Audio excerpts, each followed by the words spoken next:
ketika Syekh Siti Jenar berbicara tentang Tuhan dan kematian, mungkin dapat mengundang kebencian. Namun sebagai sebuah wacana kultur mistis kecawan, hal ini pun patut diketahui. Ada yang berpendapat bahwa ajarannya termasuk golongan keras, bukan lembut dan sejuk. Dia lebih banyak menyampaikan mistik tajam, bukan lembut. Berbicara tentang Syekh Siti Jenar dalam konteks mistik memang sering diperdebatkan. Setidaknya banyak pihak selalu meneror bahwa dia penganut ajaran sesat. Dia menyimpang dari petuah wali. Sementara itu, ada juga yang masih angkat topi terhadap paham mistik dia. Paling tidak, yang setuju ini akan pergilah bahwa Syekh Siti Jenar bukan penganut mistik yang sesat. Jika ada yang mengatakan demikian, berarti pemahaman mistiknya masih sepotong-potong. Belakangan, sempat muncul dua versi kematian Syekh Siti Jenar yang mengimplikasikan dia berada di pihak yang salah atau benar. Pertama, di kalangan pesantren selalu ditekankan bahwa kematian Syekh Siti Jenar dihukum pancung. Alasan hukuman adalah ajaran dia yang dianggap menyesatkan masyarakat. Kedua, seperti yang pernah dikisahkan Abdul Munir Mulkan dalam buku acaranya Dan Jalan Kematian Syekh Siti Jenar, dan Ahmad Hotim dalam bukunya Syekh Siti Jenar, Makna Kematian. Dia mati karena memilih kematiannya sendiri. Proses semacam itu senada pula dengan kematian pujangga besar Raden Ronggo Warsito. Di satu pihak, ada yang mengisahkan dia mati terbunuh. Dari lain pihak, dia mati karena memilih jalan kematiannya. Bagi pemerhati mistis kejawen, yang penting bukan pada masalah ajaran Syekh Siti Jenar sesat atau tidak, melainkan perlu dipahami mengapa Siti Jenar memandang dunia sebagai alam kematian, sedangkan para wali sangha tidak demikian halnya. Inilah tesis mistis Siti Jenar yang luar biasa di zamannya. Karena dia justru telah jenius memikirkan hidup sebagai hakikat. Dia super cerdas dan lebih berpikir tasawuf atau mistis ketimbang berpikir yang lugas. Mari kita renungkan ajarannya tentang hidup dan kehidupan secara mistis. Dia berpendapat bahwa hidup yang selalu sedih, sengsara, kebingungan, dan sejenisnya adalah penjara. Ini bukan hidup di alam kehidupan, melainkan hidup di alam kematian. Manusia yang demikian sedang terpuruk dalam kematian hidup. Manusia yang terdegradasi nilai, yang curang, yang keras, yang korup, dan sebagainya, adalah manusia yang telah mati, menurut Siti Jenar. Jika demikian, berarti dunia ini telah dipenuhi berjuta-juta mayat yang kotor, bangkai yang amis, dan struktur kehidupan yang mati tak karuan pula. Tak sedikit mayat yang kejar-kejaran, mengais rezeki yang haram. Tak sedikit pula mayat yang berebut kedudukan.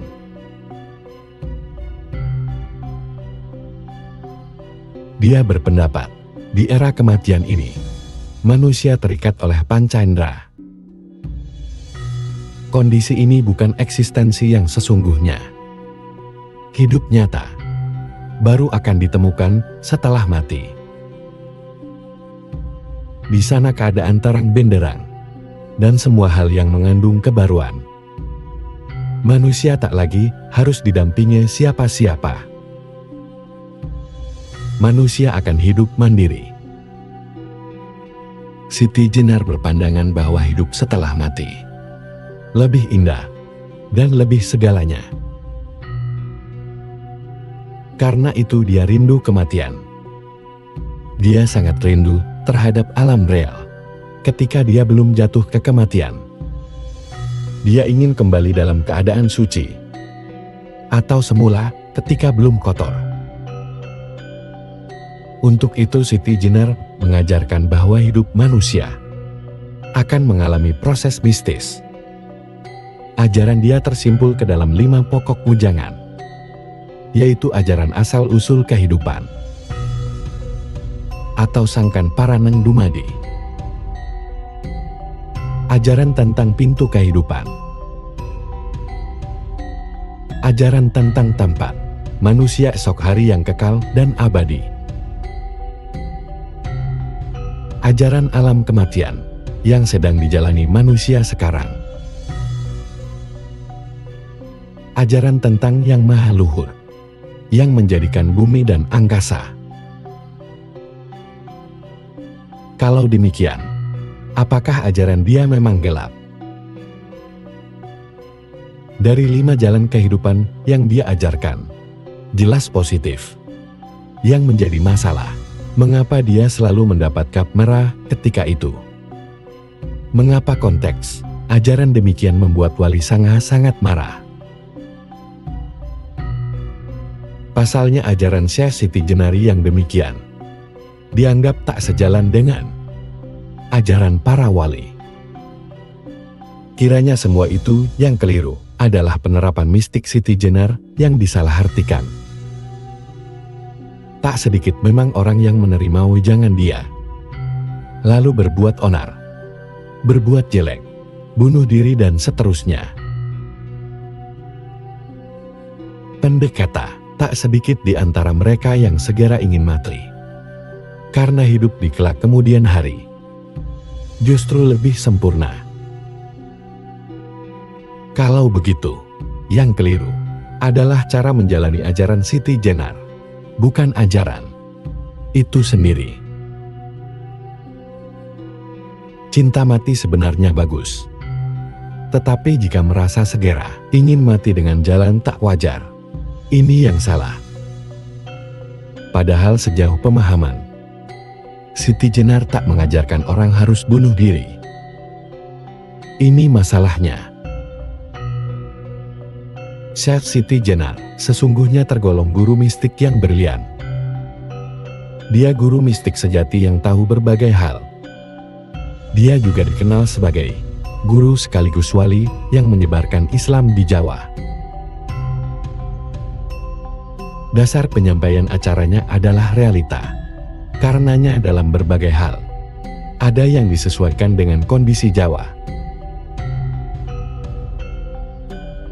Karena itu, ketika Ki Ageng Pengging tidak mau sowan ke Demak Bintara sebagai pembangkangan atas ajaran Siti Jenar,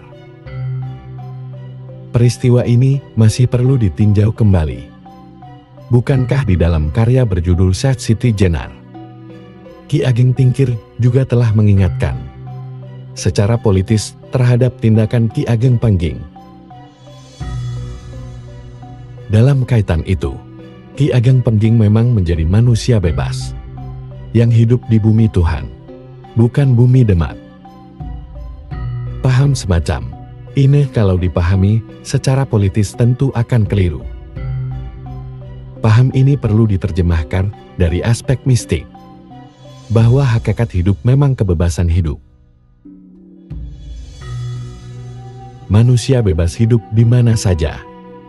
Manusia bebas menentukan apa saja, sejauh dalam kerangka Tuhan. Kalau begitu, apakah pandangan Ki Ageng Pengging atau Ki Kebo Kenongo itu salah? Tokoh yang semula tergores mistis dalam syair Semut Iren, lalu ada baris berbunyi, Kebo bongkang nyebrang kali Bengawan.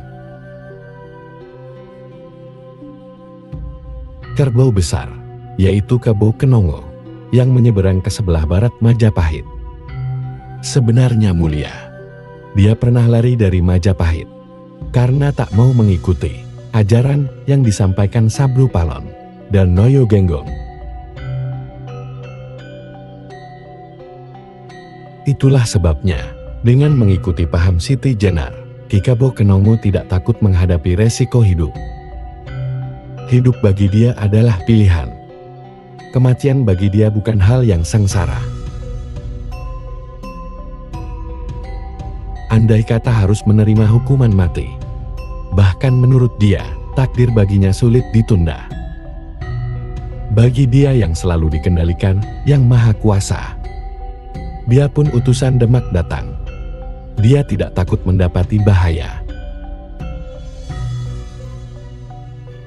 Karena disitulah dia berjuang untuk hidup. Dalam perjuangan itu, jika selesai tugas, kejiwaannya akan segera kembali ke alam aning anu, yaitu alam bahagia, tentram abadi. Yang menarik lagi dari pandangan dia adalah persoalan belajar atau berbudaya. Jika hewan berdasarkan insting manusia, Jawa mengikuti guru. Dalam pandangan Islam Jawa, setidaknya ada 4 macam guru.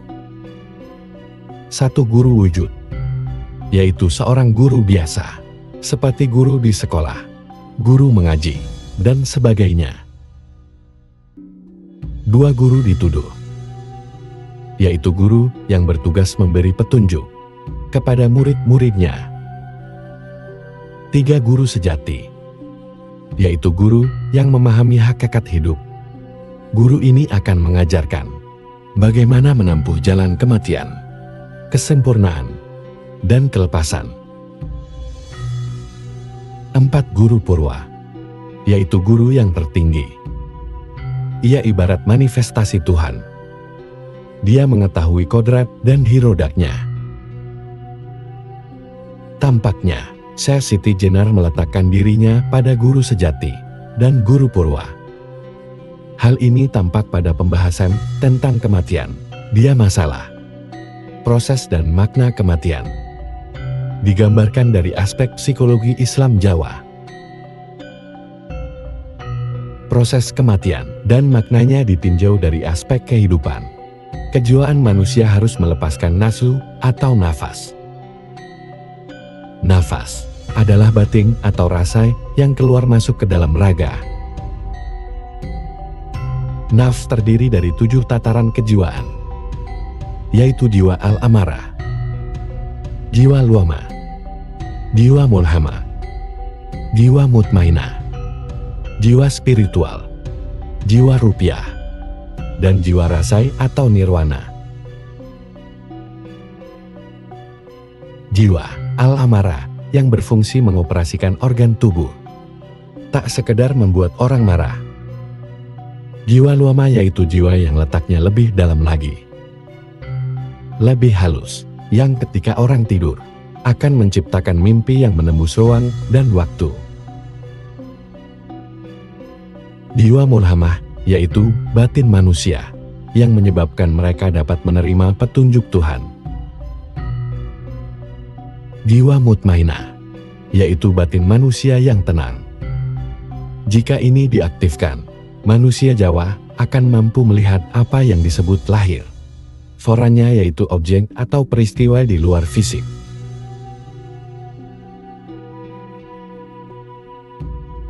Namun jiwa ini masih bersifat semu.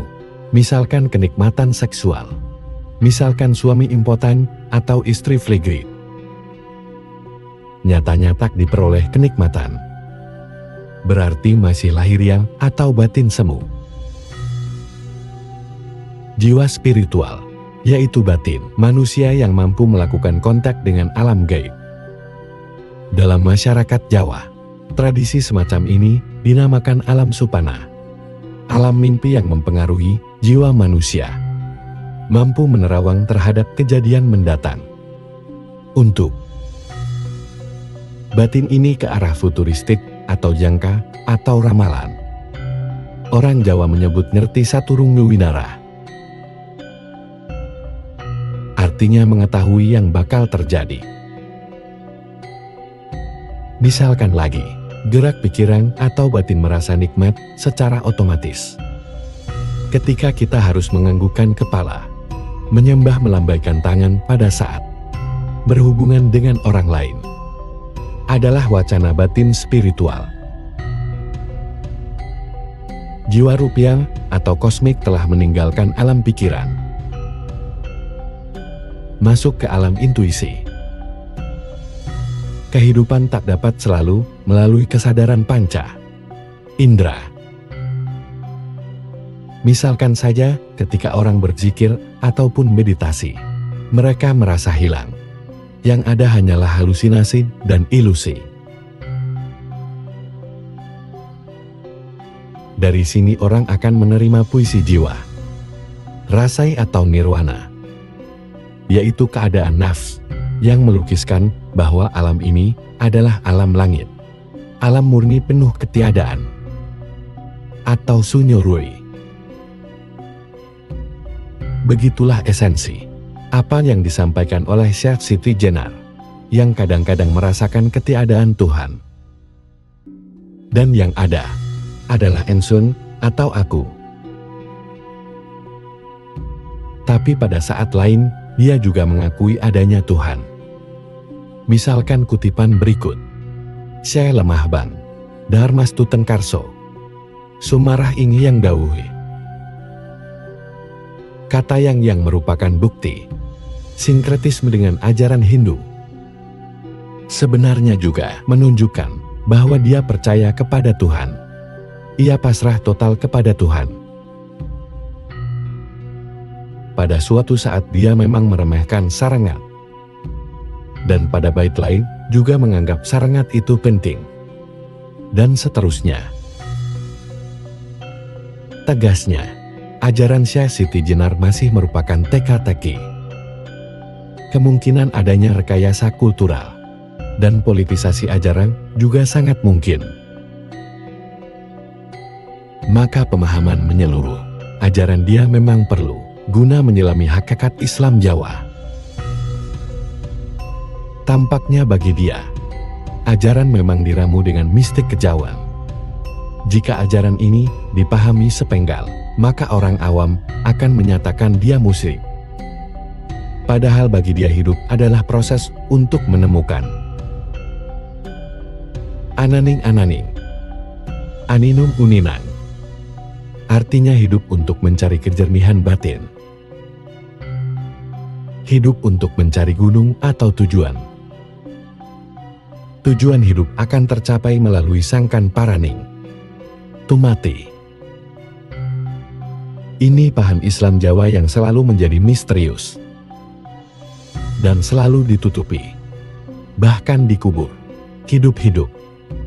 Demikian apa yang dapat kami sampaikan.